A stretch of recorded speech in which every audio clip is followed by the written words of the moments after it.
सभी भाई बहनों का हार्दिक स्वागत और अभिनंदन। आज का हमारा वीडियो कक्षा तृतीया की पुस्तक से है। तो आपको इस वीडियो के माध्यम से गणित विषय का अध्ययन करवाऊंगा।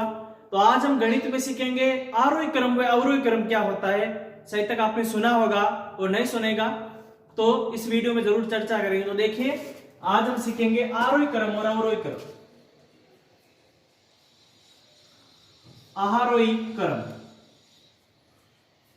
तो सबसे पहले बात यह आती है कि आरोही क्रम क्या होता है। आरोही क्रम का मतलब होता है बढ़ता हुआ क्रम, छोटे से मोटा, फिर उससे बड़ा, फिर उससे बड़ा, बड़ा बड़ा, सबसे बड़ा। तो आरोही क्रम में सबसे पहले छोटी संख्या ली जाती है, फिर उससे थोड़ी सी बड़ी, फिर उससे और बड़ी, फिर उससे और बड़ी। कहने को हम ये कह सकते हैं कि जैसे सीढ़ियों में चढ़ते हैं तो पहले छोटे हुए फिर बड़ा बड़ा ऐसे ऊपर चढ़ते हैं, इसी प्रकार ये आरोही क्रम है। आरोही क्रम का मतलब हुआ बढ़ता हुआ क्रम। तो आरोही क्रम बराबर क्या हो गया? बढ़ता हुआ क्रम। और दूसरी बात हमने कही है अवरोही क्रम।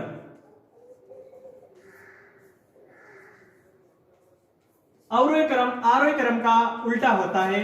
आरोही क्रम का मतलब हुआ बढ़ता हुआ क्रम, तो हम सब जानते हैं अगर आरोही क्रम का अवरोही क्रम उल्टा है तो अवरोही क्रम का मतलब हो जाएगा घटता हुआ क्रम। घटते हुए क्रम का मतलब यह हुआ कि पहले बड़ी संख्या आएगी, फिर उससे छोटी, फिर उससे छोटी, ऐसा करके अंत में वही संख्या आएगी जो सबसे छोटी है। तो देखो उदाहरण की सहायता से हम देखते हैं किसी भी संख्याओं के समूह को आरोही क्रम व अवरोही क्रम में कैसे लिखा जाता है।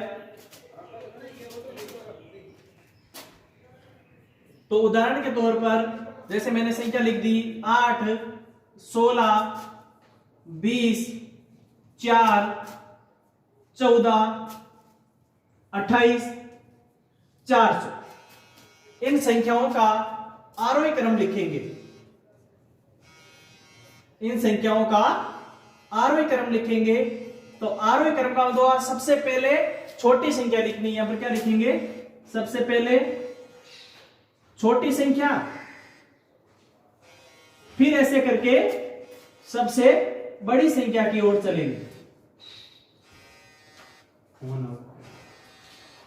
पहले छोटी संख्या, फिर ऐसे करके बड़ी संख्या की ओर चलेंगे।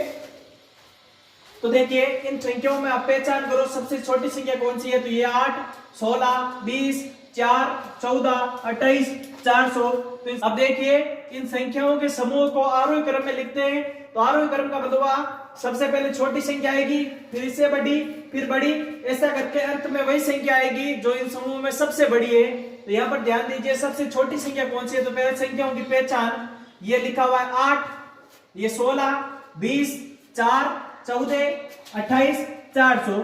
तो इन संख्याओं के पहचान के आधार पर हम यह पाते हैं कि सबसे छोटी संख्या 4 है, तो 4 को सबसे पहले लिखा जाएगा। फिर देखो 4 के बाद में जो लिख दिया जाए उसको आप निशान लगा दोगे तो वापस गणना में नहीं आए।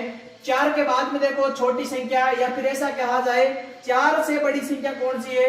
तो 4 से बड़ी संख्या 8 है। तो यहां पर क्या लिख देंगे? 8। ये 8 हो गया। बढ़ता हुआ क्रम लिखना है। आरोही क्रम का मतलब क्या हुआ?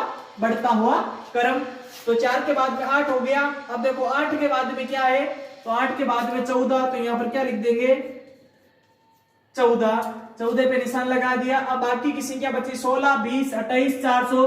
तो इनमें अब 14 के बाद में क्या आएगा? 16। इसी प्रकार 16 के बाद में जो संख्या बचती है 20, 28, 400। इनमें छोटी संख्या क्या रही? 20। और 20 के बाद में 28, और अंतिम में वही संख्या है कि जो सबसे बड़ी है। और यहां पर सबसे बड़ी संख्या क्या है इन संख्याओं के समूह में? 400। तो अंतिम में सबसे बड़ी संख्या 400।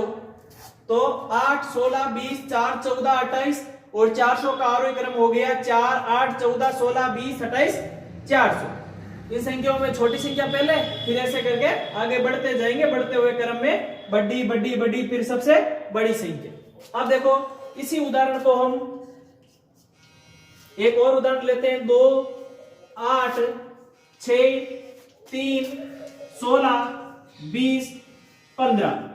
अब हमें यह पूछ रहा है, इसमें तो मैं आरोही क्रम लिखा था,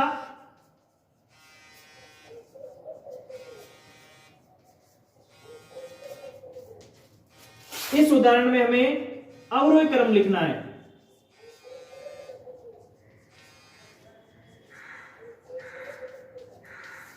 अवरोही क्रम लिखो।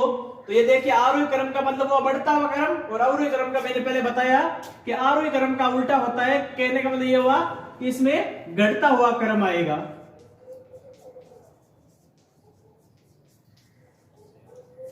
घटता हुआ क्रम, घटते हुए क्रम का मतलब ये हुआ कि इसमें अवरोही क्रम लिखेंगे। तो अवरोही क्रम का मतलब हो गया, पहले सबसे बड़ी संख्या आएगी, फिर छोटी छोटी करके अंत में वही संख्या आएगी जो सबसे क्या होगी, छोटी होगी। तो इन संख्याओं में ढूंढिए सबसे बड़ी संख्या कौन सी है। 4, 8, 6, 3, 16, 20, 15। तो सबसे बड़ी आपको संख्याओं की पहचान पर मिल रही है 20। तो पहले क्या लिख देंगे, 20। 20 के बाद में बड़ी कौन बचती है, 16। इसी प्रकार 16 के बाद में 15, 15 के बाद में 8, 8 के बाद में देखो 8 लिख दिया, 16 लिख दिया, 15 लिख दिया, 20 लिख दिया। अब इन संख्याओं के बाद में बड़ी संख्या कौन बच रही है, 6।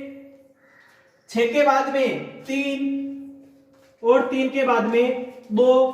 तो आरोही क्रम में पहले छोटी, फिर ऐसा करके बढ़ते हुए क्रम में बड़ी संख्या की ओर चलेंगे, और अवरोही क्रम में पहले बड़ी फिर छोटी छोटी और सबसे छोटी संख्याओं की ओर चलेंगे।